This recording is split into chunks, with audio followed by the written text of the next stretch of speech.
In our last episode, we spent the entirety of the show exploring the current problems focused on what used to be called the Reedy Creek Improvement District and is now called the Central Florida Tourism Oversight District. And today on this show, I want to focus mostly on changes to the parks and at Imagineering that have happened over recent months, but also as the Reedy Creek issues have remained in the news cycle in significant ways. I want to briefly update that story so that we are all current. In short, the problems between the new district board and Disney this past week have escalated and haven't improved. Even though the governor is not on the district's new board, the governor twice this past week has threatened to set up toll roads across the Disney resort and create new hotel taxes to drain money from Disney and make a Disney vacation less appealing to tourists. At its next board meeting, which will not occur until after this episode posts, the board is also planning to introduce a superiority clause, which, at least moving forward, would likely undo various contracts between the board and the Disney company and replace them with a policy in which the will of the board supersedes the will of Disney. And this brings up an interesting question. Does a district in Florida have the ability to unilaterally undo an existing contract? And if so, can such a resolution be placed retroactively? The answer here is probably no, that the board can't undo an existing agreement without the consent of Disney. If this were to happen, Disney could bring suit. But as we discussed last time, the goal here is not to express honest communication on likely policy, but to threaten new damage as a way of reshaping the playing field for future negotiations. Also at this point, I'm fairly sure that the district's new board is arranging resolutions that will likely lead to a court case or perhaps even court cases in which Disney is suing and therefore more likely to be seen as the aggressor, and the Central Florida Tourism Oversight Board is defending and therefore better positioned to be the victim. Part of this now is optics, in terms of how these issues are playing out in the news, or at least in many news outlets. Disney presently looks like the victim, and the governor looks more like the aggressor. This new board probably would like to flip this script. In the past week alone, while being interviewed for Time magazine, CEO Bob Iger has said that he would be willing to sit down with DeSantis and discuss the matter, while DeSantis twice has said that he wants to put toll roads across the Disney resort, presumably as a way of making a Disney vacation less appealing and therefore less profitable for Disney. In terms of public perception, Disney has played this well, while the governor has appeared a bit erratic. But admittedly, this too may be a well-considered plan.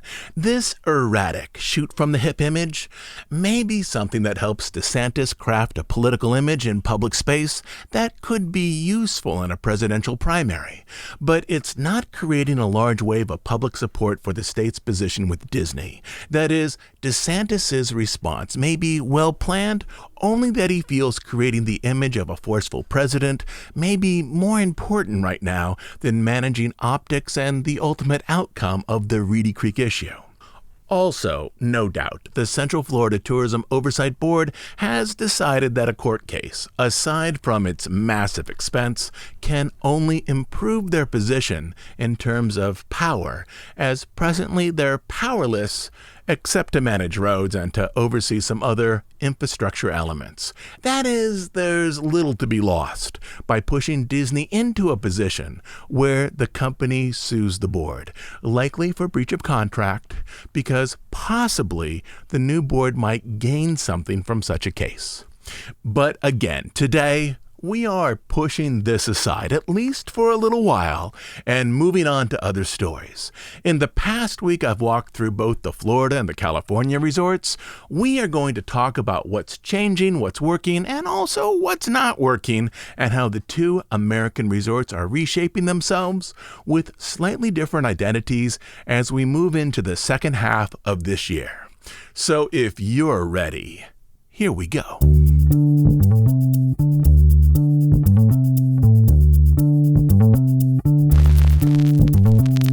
Let's start here. There are changes coming to Imagineering. This past month, Bruce Vaughn, under Bob Iger's direction, returned to Walt Disney Imagineering as the division's Chief Creative Officer. And there's a history here that explains not only who he is, but how he's likely to lead Imagineering in the months ahead. Back in college in the mid-1980s, Bruce Vaughn was a literature major, which means that he has a background in narrative. But after graduation, he quickly shaped himself into a person who explored entertainment through the lens of technology. He's not a visual artist, he's not an engineer, he's not an architect. He's a person who uses technology to either tell new stories, create new spaces, or develop more believable characters in a theme park setting. Over time, he's also developed skills as a project manager and as an executive. Bruce Vaughn got his start in themed entertainment with Brand Farron's company, which was called Associates and Farron, a company that developed special effects, film projects, and unique ride systems for theme parks, including Disney. In 1993, then CEO Michael Eisner, impressed with the technology that Farron's company had developed, bought his company and incorporated most of it into WDI. Once at WDI, Bruce Vaughn quickly advanced. In the early 2000s, Vaughn became Imagineering's research and development chief, where he oversaw 36 people, a team that explored how the parks might adapt themselves for a younger audience, particularly those under 20 who had never known a world without the internet and screen interactions. In part, his group explored how Disney rides might be more interactive, with tools relating to video games, and guests in a world just before the iPhone might email photos of themselves in the parks to people back home in real time. He worked with the Living Character Initiative, which investigated how technology might create more accurate and unique characters, including walk-around animatronic figures such as Lucky the Dinosaur, the Mobile Muppet Lab, and on-screen real-time interactions such as Turtle Talk with Crush. His group considered how aspects of multiplayer games, such as some gameplay elements in Worlds of Warcraft, might find a home at the parks, where guests took on imaginative roles and explored unique adventures as part of their vacation. This effort eventually produced a number of role-playing opportunities in both California and the Florida resorts, with the Galactic Star Cruiser the most recent and most permanent of its descendants. In short, the group he oversaw looked to new technologies to create experiences that would be different, if only slightly, each time a guest visited the park. He saw his work as inventing new genres of theme park entertainment, such as the video game that existed in real space and the animatronic that was neither tied to a stage nor a pre-recorded script. In 2007, Vaughn was promoted to the role of Chief Creative Officer at Imagineering.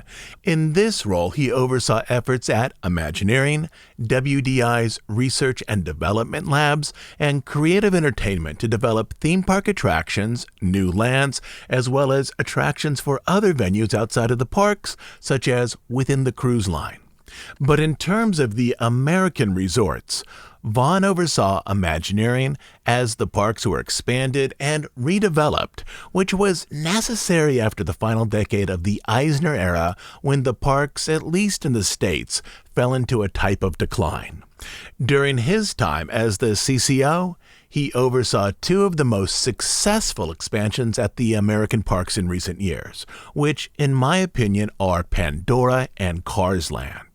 He also oversaw New Fantasyland, which has its strengths and limitations. Still, Seven Dwarfs is a strong family coaster, and in terms of a dining experience, Be Our Guest pushed the Florida restaurants in a new direction. After he separated from Disney, there were noticeable cuts to key projects. Galaxy's Edge, for example, though its architecture is stunning and its signature ride, Rise of the Resistance, is easily the best attraction at any Disney park, suffered due to cost cutbacks in terms of entertainment, show, and interactive elements. Other projects, finalized under Chapek's supervision, also suffered from similar cost-cutting approaches. After separating from Disney, Vaughn worked as the CEO of Dreamscape Interactive, a VR company that looked to new technologies to create unique screen entertainment. For those familiar with the Disney resorts, Dreamscape produced experiences similar to The Void, only The Void focused their VR interactions as a type of immersive video game, often one where you battled an enemy such as stormtroopers. Dreamscape, however, used similar technology to create experiences of wonder and awe, such as with Alien Zoo, where guests have the experience of interacting with unique animals. Dreamscape also incorporated physical effects with aromas, water, and air movement to enhance these VR experiences. Overall, I think the appointment of Vaughn is a very positive move for Disney and WDI. But for me, I'll admit that there's a little bit of a mixed bag here. Part of Vaughn's underlying ethos is to remind guests that the parks aren't museums, which means that fans might need to let go of some long-time attachments to key rides. To be perfectly honest, I like that the parks are a little bit like museums. I like that my kids can enjoy some of the same attractions I enjoyed as a kid decades ago. In this, I like how the parks connect different generations with the same experiences, especially as outside of the parks, the geography of many cities has completely changed over the last 3 or 4 decades. The parks provide generational stability in terms of entertainment, but I also understand that to create new and perhaps more dazzling experiences, some of the old world needs to fade away. Do I miss the Great Movie Ride? Absolutely. Do I like its replacement? I do as well. But there are other pluses in terms of Vaughn as an executive lead that I see here. He's not only drawn to technology, he's drawn to technology to create new categories of theme park experience, rather than making another dark ride tricked out with tech that is simply themed to a new film. I like that idea, that he's looking to find completely new avenues for themed experience, which is similar to how Walt wanted to incorporate audio animatronics into the parks back in the 1960s. More significantly, his appointment defines a change between Chapek and Iger's vision of Disney. Chapek tried to consolidate power under a few business leads in the C-suite, whereas Iger is signaling that power for creative projects is largely being returned to creative divisions. Also, during that mass exodus of Imagineers during Chapek's final months, WDI lost institutional knowledge. The return of Bruce Vaughn will bring back a person whose work at WDI began 3 decades ago in 1993. And beyond the expansion projects to the American parks that we've already noted, Vaughn was CCO for most of Shanghai Disneyland's development, leaving the company only a few months before it opened. And his ability to oversee large projects may be important in Disneyland's near future. Though Disney and Universal Parks have had a rivalry for years, Universal is suddenly in position to take on significant ground in terms of a theme park audience. Universal in Orlando will soon have 3 theme parks, a water park, and a shopping and dining district. Admittedly, Disney World's overall resort layout is far more attractive than that of Universal. Also, the hotel and restaurants, particularly in the higher tier options, are better at Disney as well. But 3 theme parks, a modern water park, and a shopping district is very close to what Disney offered in the early 1990s, though Disney still had, at that time, River Country as well. Still, the comparison here is pretty close, and that level of offerings at Universal can be attractive to many who might otherwise choose Disney, particularly if the price point at Universal is meaningfully lower, which I believe it will be. More interestingly, Universal has announced plans to open smaller regional parks in cities outside of theme park centers. This is a way to expand and increase profits, but it's also a way to increase Universal's overall market share moving forward. The regional park Universal is building in Texas is a park for younger children, with rides themed to movies made by Illuminations. And when those children are older, ready for larger parks, a transition to Universal Orlando might be a more natural and familiar move, as some of those same characters from the Texas park will be featured at Universal Orlando. And no doubt Universal will advertise its Orlando resort inside of that Texas park. I would expect to see more of these Universal regional parks for children announced sometime in the not-too-distant future. Likewise, the regional horror theme park that Universal is creating in Las Vegas can be seen as an entry point experience for adults who, if they are interested in what Universal offers, might be persuaded to further explore Universal's offerings in the Monsters-themed area at Epic Universe or at Halloween Horror Nights. Either way, each park seems presently arranged as a gateway experience to draw potential guests into other Universal parks. Disney does this largely through streaming and TV options by introducing kids to Mickey and Friends early on, which creates connections that pay off later in terms of the parks, products, and other entertainment experiences. But these new Universal parks, particularly the Children's Park in Texas, gives Universal a unique opportunity to capture the interest of younger guests, an interest that then might follow them as they grow up. So there's work that Disney needs to do to reposition how their parks are presented in the U.S. in response to the changing landscape of Universal. And these will be some of the issues that Vaughn will need to tackle in the years moving forward. Bruce Vaughn officially returned to Imagineering as the CCO on March 20th. He shares the leadership role with WDI President Barbara Boza. Boza is an architect who handles large projects. Before coming to WDI, Boza developed medical facilities such as the Alta Bates Cancer Center in Berkeley and the Ronald Reagan Medical Center project at UCLA. She's also worked to create corporate campus space for companies such as Netflix.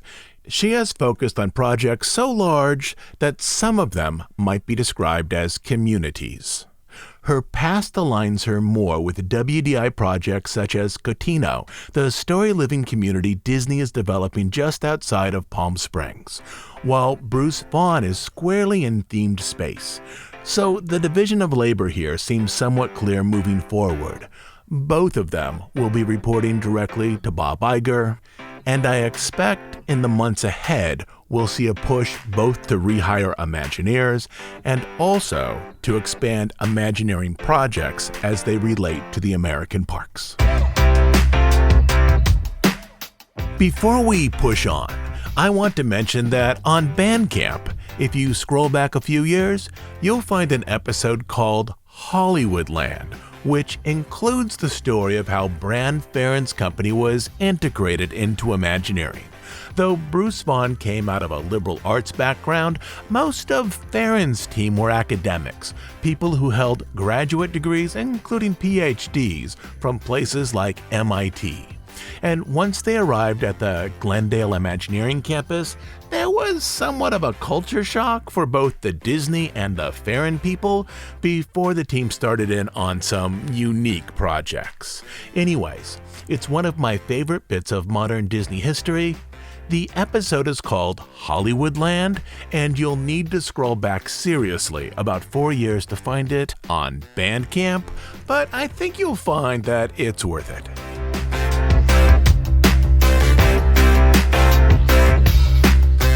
At the moment, there's a lot of activity on both coasts, at the Disneyland Resort in California and at Disney World in Florida. I have two chunky sections that move through both resorts that discuss what's changing, what's working, and in some cases, what's not yet working. We'll start with a walkthrough in Disneyland with a section focused on a revised Toontown. After having its opening delayed, the revamped Toontown reopened mostly on March 19th. At the center of this remake is the conceit that the California resort might benefit from a different design strategy than the one that drives the Florida resort, and the one that historically also has driven Disneyland. Going back to Walt's time, Disneyland drew customers through its gates with a combination of new attractions and special events. This same strategy radiated through the California resort and through the Florida resort for years. But recently, Disney appears to have acknowledged that the California audience is filled with regulars who would enjoy well-designed places to relax with family and friends, perhaps as much or even more so than rides.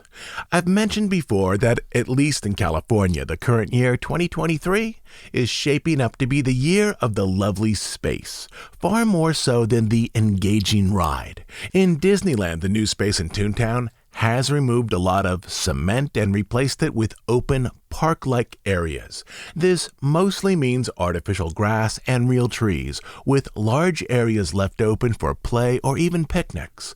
The entrance area is now arranged around Centennial Park, which features a fountain complete with statues of Mickey and Minnie and a water table play area with tables just the right height for kids.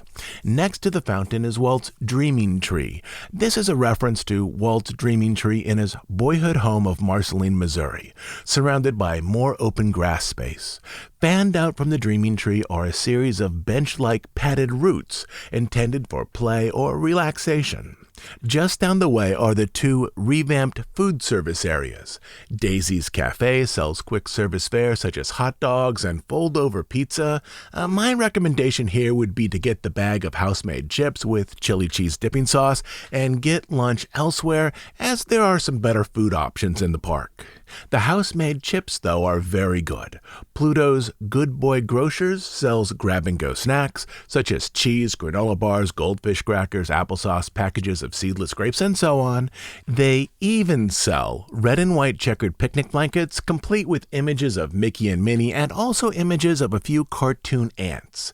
And if you can find space, you can spread out on one of the many grassy areas for a light meal. And this is where the problems currently lie. The last 2 times I walked through Toontown, which both were weekdays, not on the weekend, the area was packed, significantly more crowded than any other area in the park. And as Toontown has been significantly redesigned for kids 12 and under, this means families with strollers. As space is limited, one of the large grass areas, at least when spots run out on the cement, has already been turned into extra stroller parking. And beyond that, as Toontown is more or less a cul-de-sac, which means families walk in and then walk out over the exact same path, the area has become a sea of people most days since opening. And I don't want to focus too much on this because this issue will fix itself once the novelty wears off, but probably not until after summer. There are simply thousands of local families that want to explore each new addition to the park, and this particular area invites kids to come and stay for a while. Mickey and Minnie's houses are both reopened, and they're mostly the same as they were before the land was closed back in 2022. One significant change in this area is that the old fountain right in front of Mickey's place is now gone. In this reimagining, it's another open grass area, which also defines how this space is meant to be used, as a space for families to relax. Across the way is Goofy's house, which features his how-to-play yard. In this, there's an inventive rainbow slide and a short rope bridge, making this into a type of cartoon-infused discovery museum, where every play area is waiting to be explored. Inside the house is Goofy's do-it-yourself candy-making machine. Next door is Donald's boat, the Miss Daisy, which the last time I walked through was only partially open. It has a gated-off splash area that appears not yet to be fully finished.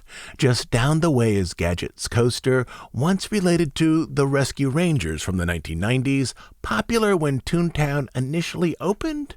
Though the coaster is unchanged, the space has been rebranded to feature the far better-known characters Chip and Dale.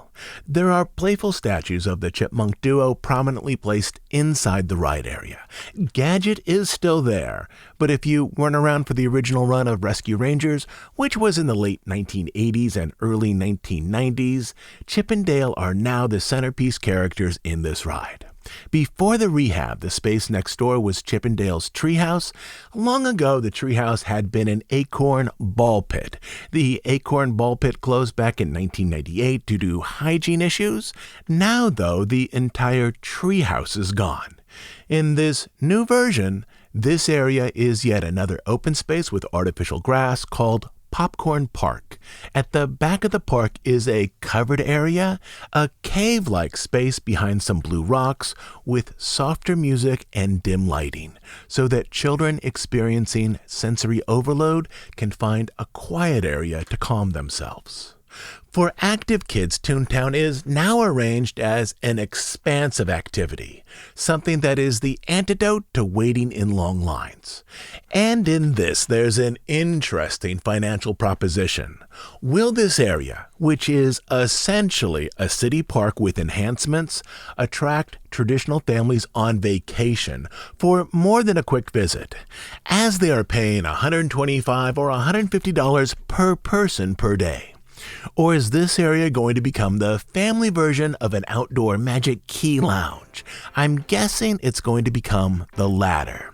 There are rides in Toontown, but the emphasis here has shifted far more to a place focused on play and relaxation.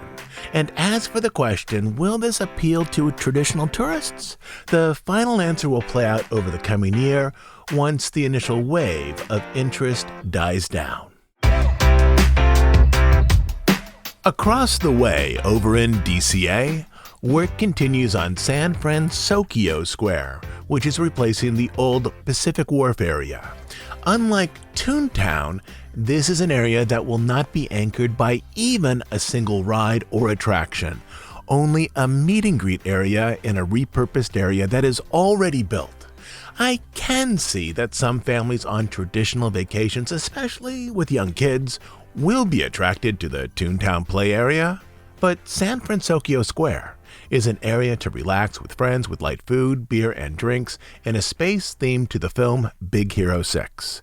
The design ethos here suggests that Disney is trying to pitch DCA more toward locals, particularly local adults, while retaining Disneyland as the jewel that attracts traditional visitation, which is more valuable for the resort overall.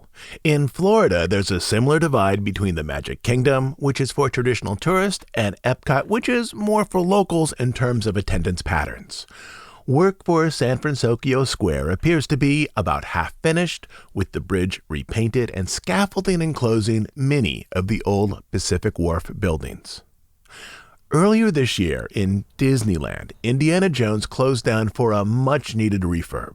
The Cobra animatronic had been broken or partially working for months and months. The iconic rolling boulder wasn't working properly, and some of the show tunnels in the ride were completely dark. Even the play areas in the queue had stopped working. In March, this attraction reopened with refreshed scenes, a lot of new projections, and a newly installed 12-foot animatronic Cobra whose movements are now perfectly timed and threatening. As the ride starts out, guests seated in military-style troop transport vehicles are taken into the Hall of Promise, where they confront the statue of Mara. Originally, when the ride first opened, the room was primarily a presentation of stone. In 2013, the ride added projection effects to bring Mara to life. And this past month, those projection effects were upgraded to bring high-level detail to the show scene, with vibrant colors and an ever-changing complexion that makes it appear as though a wave of liquefied metal moves across her face. The next scene is Indy trying to close the temple doors to keep the goddess's wrath, recently unleashed, at bay. Back before this refurb, through that partially open door, guests could see the movement of theatrical lights suggesting unknown trouble. But after this refurb, the space behind those partially open doors is now lit by a projection sequence, a rolling storm of clouds and lightning unfurling with an otherworldly brilliance. The old, rarely working rat tunnel projections are now gone, but new projections replace them. There's a projection of a ghostly stone goddess chasing guests through the temple. In one show area, there's another new element. Multiple projections suggest the temple is beginning to collapse, which now sets up the last scene where Indy stands among the rubble. This show area has layers of projected effects, which is accomplished through a semi-transparent foreground screen with a second set of projections behind it showing the temple beginning to crumble. If there's a reason to rush over to the Disneyland resort right now, it's this. Nearly every effect, minus a couple that have been turned off for good, is presently working in Indy. The projections are crisp, perfectly focused, the animatronics are fluid, and a few areas have been enhanced to add new surprises. Two last things before we shift over to the Florida coast. Last month, we discussed how Rogers the Musical, a stage play with postmodern parody elements, was being developed for DCA. There is now an opening date, June 30th. The show is roughly 30 minutes. It will feature Save the City, which was the musical number in the Hawkeye miniseries, along with 6 other songs, 5 of which are written specifically for this production. It will be performed Tuesday through Saturday, which means that there's only one main cast who will have Sunday and Monday off. The show is expected right now to run only through the summer. But with it, the Marvel footprint will now expand from Avengers Campus all the way over to the Hyperion Theater, which is technically part of Hollywoodland. And finally, as we've previously discussed, a counter-service restaurant, Tiana's Palace, is taking over the space previously occupied by the French Market in New Orleans Square. A few weeks ago, construction walls went up along with scaffolding. The initial preview artwork for this area suggested that it would be a light re-theming of the restaurant space. The existing 2-story structure itself would be slightly modified so that it resembled the front of a river steamship with twin smokestacks and a second-story room resembling a pilot's house. The work has only recently started, but what's clear at this point is that the transformation will be a little larger than suggested by that artwork. Large sections of hardscape and cement have come up, and scaffolding is now arranged so that workers can access the entire front and sides of that building, likely for work more elaborate than to simply apply a few coats of peach and green paint. This reimagined space, themed to the Princess and the Frog, is scheduled to open sometime before the end of the year, which I'm guessing means in Disney speak, shortly before Thanksgiving. Just down the way, Splash Mountain is now scheduled to close on May 31st to begin its own transformation toward the Princess and the Frog. And once that happens, there will be a lot of construction on this side of the park. The treehouse is still behind construction walls with no opening date, then Tiana's Palace, then Splash Mountain. This will mean that guests avoid this side of the park due to the closures, and as a result, Fantasyland and Tomorrowland almost surely will be a little more packed. But in the middle of all this construction, Pirates of the Caribbean may be a little less busy than it is during a typical summer.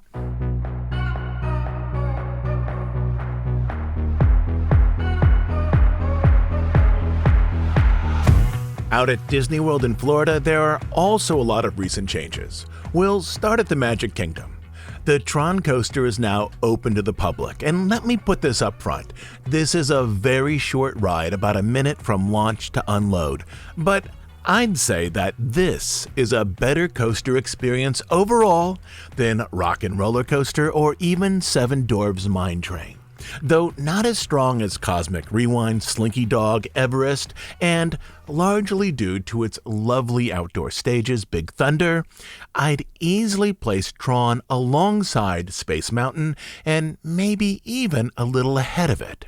It's smooth, it has the best launch of any Disney World coaster, and it has story elements that place it firmly inside of the world of Tron. I also like its unique seating configuration. Guests are curved over a ride vehicle that resembles a motorcycle, with back restraints similar to those on Flight of Passage and metal bar restraints behind the knee, unlike any seating restraint at the American Disney parks. The tightest area is the bar behind the knee, which rolls over your calf before it locks into place. A person's weight is not the main factor in fitting or not fitting inside of this seating harness. If you have long shin bones, or if you're a distance runner with well-developed calf muscles, you may have trouble with this configuration. There are 2 test cars at the front of the queue area that you can try out before you ride. You might also want to try out those test cars if you have knee or ankle issues, as the harness system will lock your knees and ankles into a set position for the entirety of the ride. And remember, ride time might possibly include additional time if the coaster breaks down. If you do not feel comfortable with the riding harness, many of the light cycle coaster trains have a standard seated car at the back of them, complete with an old school lap bar and nothing else. They're called light runner vehicles. The seating configuration and harness is very similar to Seven Dwarfs Mine Train. If you'd like one of those, just ask before you load. Part of the overall experience is the queue. Once you're inside the Tron queue, you're brought into dark hallways very much like Space Mountain, only with blue lights to suggest the wiring patterns of circuitry. The soundscape here has been arranged to provide dramatic escalation. In the outside portions of the queue, the score is similar to that of the original 1982 film. The original score was written by Wendy Carlos and performed by the London Philharmonic. It is symphony music that incorporates melodies similar to those used by early video games. Once you're inside the building, the soundscape changes to something more reminiscent of the house music featured in the second film, Tron Legacy. The queue is engaging and entertaining. You are welcomed as the user of the program. There's an absolutely amazing effect after the pre-show introduction as the video image fades away into a window that allows you to see deeply into the neon world of Tron, where light cycles run on rails. The final area of the pre-show is a locker room for backpacks, cameras, and hats. This too is well arranged. You put your items into a numbered locker, and then when you exit the ride, you remove your items from the other side. The lockers are configured with electronic lights and numbers so they match the visual presentation of Tron. This coaster, just like Cosmic Rewind, has a narrative element which is easy to miss, especially on your first time through. I'm pretty sure that the unique ride system, rolling over a track with your face extended before your body, will capture most of your attention the first time through. But just as in the world of Tron, the light cycles are on a game grid where they battle other players, or in this case other teams, by driving offensively to create traps. Here, your team, which is Team Blue, faces off against the aggressive Team Orange. The ride itself has 2 parts: the launch sequence, which sends you up under the outdoor canopies, and the battle sequence, which takes place inside of a large show building, where your light cycle train at times rolls alongside projections of Team Orange until only one team remains. The load area is nearly identical to Cosmic Rewind. There are 2 load lines. Groups with odd numbers of guests go in the left line, groups with an even number go in the right. This ensures that nearly every seat can be filled without gaps. Even number groups easily fit into coasters arranged into cars with 2 seats, and once you combine any 2 parties with an odd number of guests, they too fill a coaster train arranged into seat pairs. The launch sequence, as I've said, is impressive. I believe it's the longest launch sequence at the resort. The track is amazingly smooth. Aside from the unique seating position, the experience is a familiar arrangement for a traditional coaster. Cars do not rotate from side to side, nor does the train move in reverse. There are no inversions, sharp drops, or inventive track work. Unlike Cosmic Rewind, I can easily go on Tron back to back without any queasiness. Still, this is one of the fastest thrills at the resort. Test Track is still the fastest ride at 65 miles per hour, then Cosmic Rewind at 60, but next is Tron at 59 miles an hour, which is slightly faster than the launch sequence for Rock and Roller Coaster, which is 57. And you will feel those 59 miles per hour as you move up under the canopies. But for me, this is a pleasurable speed. You'll get the wind primarily on your face, shoulders, and upper body. It feels a little like flying or gliding. At the moment, there are only two ways to ride Tron. The first is the virtual queue. If you have a park reservation for the Magic Kingdom, you can join the virtual queue on the My Disney Experience app at 7 in the morning from your home or hotel room. But be aware, reservation slots right now are gone within seconds, so you'll need to be fast. Once you're inside the park, you have another chance to join the virtual queue at 1 p.m. If you're successful with the virtual queue, you'll be assigned a boarding group number which relates to a call time. But you should know that on busy days, once you join the actual queue at the ride, you will still have 60 to 90 minutes to wait. You can also purchase a Lightning Lane reservation for $20. Paid Lightning Lane passes go on sale at 7 in the morning, but only to guests staying on Disney property or at Disney partner hotels.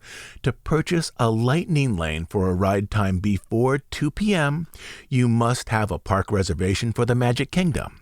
If you have a park hopper ticket and a reservation for another park, you can purchase a Lightning Lane reservation for a ride time after 2 p.m. The remaining Lightning Lane passes are then offered to non-resort guests when the park opens, which presently is at 9 in the morning. On busy days, all Lightning Lanes can sell out to resort guests before 9. On a typical day, the Magic Kingdom might see around 50,000 guests, and more during peak periods. This ride has an hourly capacity of around 1,600 guests. The park is presently open 14 hours, which means the daily capacity, assuming that there is no downtime, is around 22,000 guests per day. In other words, less than half, or on busy days, only a third of guests at the Magic Kingdom will be able to experience the Tron coaster. And this equation is heavily tipped towards resort guests, who can attempt the virtual queue, and if that doesn't work out, buy a Lightning Lane. The Lightning Lane and virtual queue have two different entrance paths at the ride itself, which combine before the load area. But in watching how they combine, I can see that the number of Lightning Lane riders is fairly close to the number of virtual queue riders. If the division is roughly 50-50, or even if it's 60-40 with more virtual queue riders than paid Lightning Lane riders, which I think may be closer to accurate, this means that the coaster is pulling in over $1 million each week in Lightning Lane revenue, which hopefully incentivizes the company to invest in other high-dollar attractions. If I had to take a guess from watching other recent attraction openings in Florida, I'd wager that the percentage of Lightning Lane slots goes down after the early weeks of extremely high demand. Again, I do think that Tron is a stronger experience than suggested by some other early reviews, despite its brevity. The ride experience is unique, the show scenes are engaging, the queue is entertaining, and the canopy at night with its lighting package is stunning and entirely changes the skyline of Tomorrowland. If nothing else, just head over to Tomorrowland to enjoy the light show, which begins right around 8 o'clock.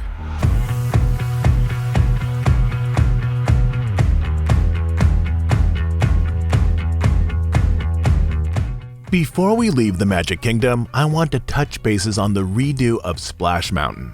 As opposed to the California version of this ride, which is open until May 31st, the Florida version has been closed since January 23rd.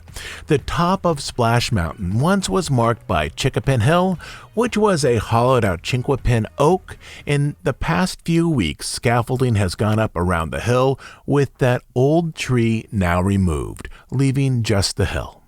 Construction walls have also gone up around the entire ride. No doubt the briar patch will also go, as well as some of the other bare trees lower on the mountain, as they won't match the new visual theme. Those other bare trees were once there, I'm pretty sure, to provide visual balance for the one at the top. As of this week, scaffolding covers most of the mountain, and there's a line of scaffolding around the flume areas, which suggests that some refurb will be done on these as well. The reopening date is still late 2024, which means that they'd like to have it open to manage capacity during the holiday season. But unofficially, I've heard that as Imagineering lost so many people, it will be a difficult race to finish it on that timeline. Some of the designs will be overseen and managed by the crew in Glendale. Florida now has a fairly robust lighting and staging crew. Animatronics, which will be new figures, can be outsourced, but still, considering those figures, within that timeline, the ride would need to be complete with full testing cycles about 14 or 15 months from now to open in November 2024. With the current limitations, that will be a very difficult goal. We'll spend very little time in Epcot on this walkthrough. The center of the old future world is still a maze of construction walls, but earlier this month, the nighttime lagoon spectacular Harmonious came to an end. The cost for this show was enormous, with its 6-story projection hoop and massive side video screens. The show lasted just a year and a half and certainly never paid back its construction costs. Now, a stripped-down version of Epcot Forever is back each night in World Showcase Lagoon as the barges for Harmonious are being disassembled. That Stargate hoop, which a couple of years ago was finalized in the lagoon, will need to be partially disassembled in the lagoon as well, as it's too large to fit in the canal that leads to the storage and maintenance area behind the park. Some of the show lights have already been removed from all barges, and a week ago, early on Monday morning, the first barge was ferried out of the lagoon and replaced by a set of orange buoys that I'm guessing mark anchor lines that will need to be removed by divers. This by itself suggests that the entire removal will take a while until the lovely clear sightlines of World Showcase return.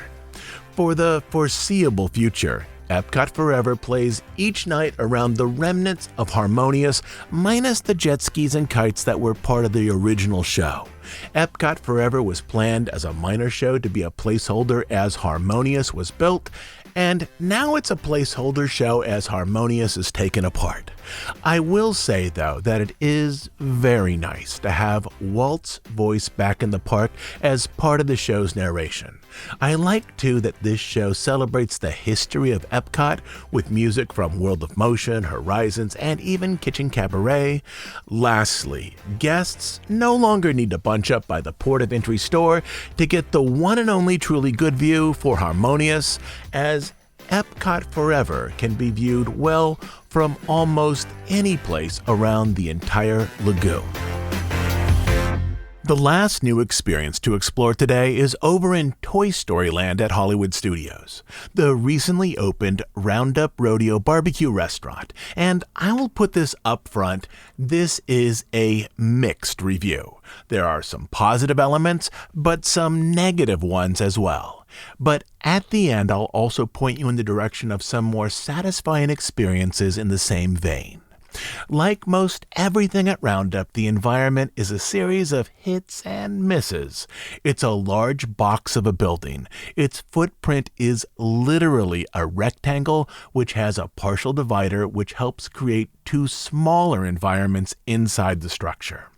One half of the room is decorated to present the Toy Story characters during the day and the other half to present their adventures at night. This provides some interesting transitions, a little visual depth, and two areas with different design elements. I do understand the conceit here.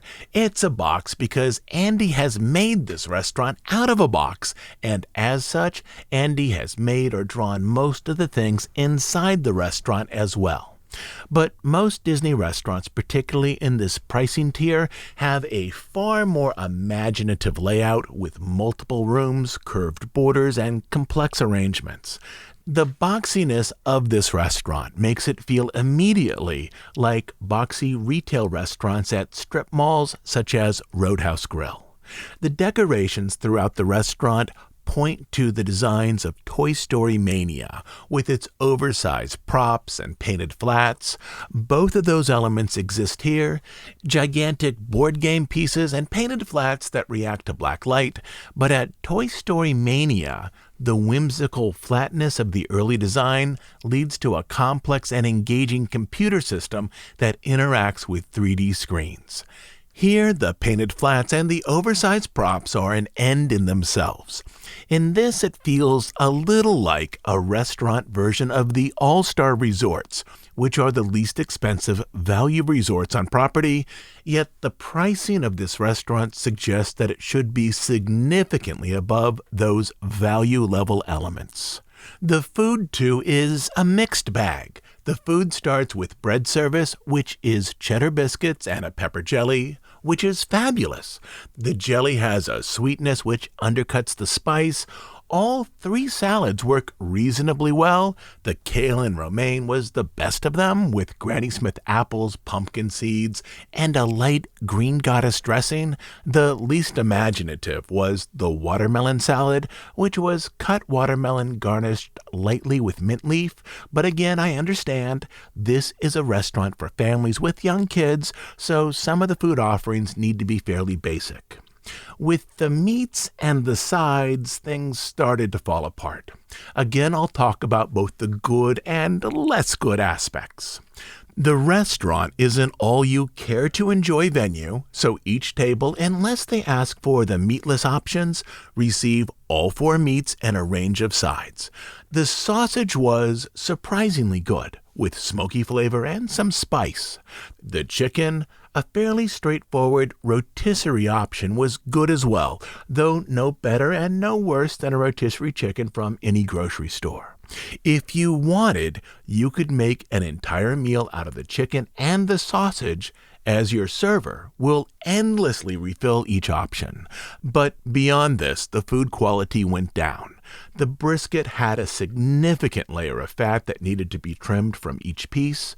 Once the fat was trimmed, the brisket presented a light smokiness that paired well with the barbecue sauce on the table, but the meat by itself was far from stellar. The ribs, which should have been the center point of a barbecue sampler, were tough and chewy. The sides were mixed as well. A dish called Married Spuds were tater tots with a cheese sauce. The fried pickles were reasonably good, but nowhere near as good as the fried pickles at Carnation Cafe at Disneyland. If you're ever at the California park, these are worth trying. The mac and cheese, even with crumbled fish crackers on top, lacked flavor, but again, maybe that's the point. They're for picky young eaters. The desserts were mostly good. If you've spent a lot of time at Disney World, you've likely already figured out that this is where most of those mid-quality, all-you-care-to-eat meals redeem themselves. The chocolate silk pie and the peach strawberry cheesecake are good. Both are served in miniature mason jars. I'd give the edge to the silk pie, as the cheesecake can be slightly too tart if yours has too much custard on top. Lastly, there's an attempt to bring character elements into this experience, but it's wholly accomplished through audio. Every 10 minutes, the voices of the Toy Story characters appear over the address system with a short, playful script, such as to promote a yard sale. In this, the restaurant is leaning into character dining without actually providing characters. I do want to point out, Every last cast member I talked to at Roundup was enthusiastic, engaged, and was overall a fantastic addition to the experience. For me, the overall issue here is that the price point of the meal significantly exceeds its value, both in terms of venue and food. It's $45 per adult, which for a family of 4 brings the meal to over $200 with tax and tip. Disney World has some fantastic restaurants in this price range that deliver far more than Roundup. So instead of focusing on the shortcomings over at Roundup, I want to point you to a couple of options that I think most people will better enjoy. The first is an actual character dining experience if that's what you're after at Roundup. Over at the Riviera Hotel, each morning, Topolino's host a character breakfast with Mickey, Minnie, Donald, and Daisy, who perform to music, greet guests, and pose for photos. This experience, too, is $45 per adult, the exact same as Roundup, but everything at Topolino's is many steps above Roundup. There are actual characters. The venue itself is situated on the 10th floor of the hotel, which has lovely views of Barefoot Bay, the Skyliner, and Hollywood Studios. Typically on a Disney prefix menu, which is what this is, I'd recommend against the beef or the filet. This option tends not to come out well on these menus. This is true at Royal Table, Be Our Guest, and Artist Point, but here the filet is fabulous, well seasoned and served with polenta, onions, and mushrooms. Also, the quiche is very good as well. Both are miles above the food quality at Roundup. Lastly, there are actual characters here as opposed to just the recorded voices over at Roundup. Second is Polite Pig over at Disney Springs. This barbecue restaurant recently has been recognized by Michelin with a Michelin plate. Polite Pig is half the cost of Roundup, but the food quality is twice as good. There's no character theming, but in terms of menu, everything is firing on all cylinders. One standout on the menu is the brisket meatballs with grits, a sweet barbecue sauce, and onion straws. Beyond this, all of the meats are good, and the ribs and brisket here are categories above those at Roundup. Again, my main goal here is not to focus on the negatives at Roundup. There's a mix there, but rather direct you to options that I believe you'll find more satisfying. And so, overall, this is not a negative review of Roundup. The bread, the salads, some of the meats, and the desserts are reasonably good, though the food and level of theming simply just doesn't justify the price point, which is toward the upper end of family meals. The character meal over at Topolino's and the Polite Pig, however, are both very strong options. So today, we updated the issues related to Reedy Creek, we looked at leadership changes inside of Imagineering, and we walked through both the California and the Florida resorts to explore recent additions. Lastly, Bruce Vaughn, the returning CCO for Imagineering, got his start in themed entertainment with Brand Farron's company. The story of Brand Farron's unusual integration into Imagineering is part of an episode called Hollywoodland, which you can find over on Bandcamp. As always, I'll be back next week with a new episode, which, at least right now, I'm pretty sure will be focused on the history of the Disney Company. As you know, we're an ad-free, listener-supported podcast. We do just two things: deep dives on stories related to the history of the Disney studio and the parks, and news and analysis of current events as they relate to the Disney Company. We are funded entirely by listener contributions. You can support our efforts by becoming a monthly Bandcamp subscriber. On Bandcamp, you'll find over 200 episodes not available on iTunes. But the best reason to join is to support the work we do here and to make sure that this podcast continues to exist. You can become a monthly subscriber at dhipodcast.bandcamp.com. I'll also leave a link down in the show notes. Until then, this is Todd James Pierce.